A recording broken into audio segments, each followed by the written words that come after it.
PITHAINI January somni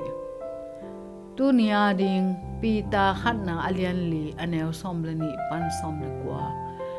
Hih Antioch khua a nungzuite Khristiante chi in kilo masapen hi SAWLTAK alian somle khat somni lagu Khris Sungah i Gamhluah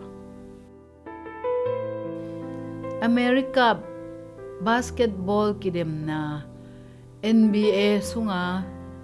Dallas Mavericks min nei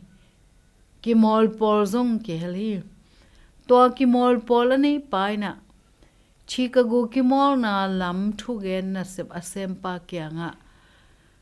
namin Dallas Mavericks chi in alai na ding in dola sang khat to zolhi to bana to thu gen pa I pa tak din pi na sep ki pol na a ding dola sang khat ma pe ding in kam cham pya hi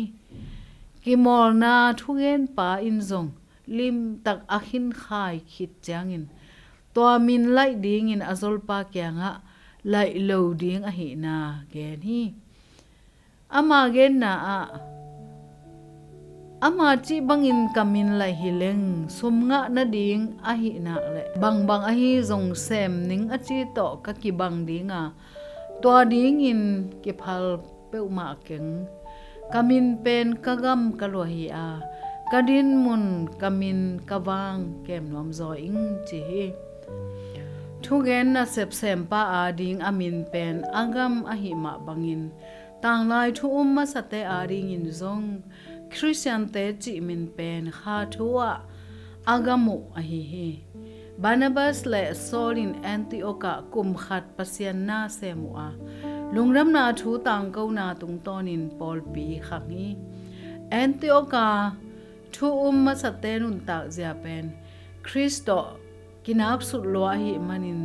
Jesu lo te in amau pen Khristiante chi in samuhi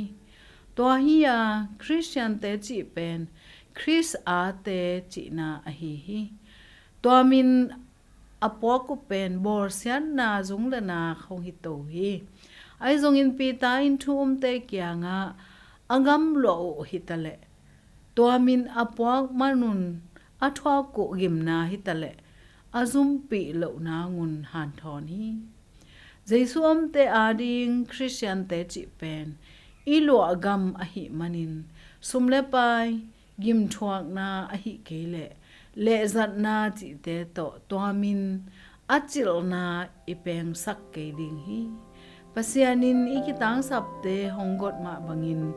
nisimin Khris min athang sak nun ta na nam to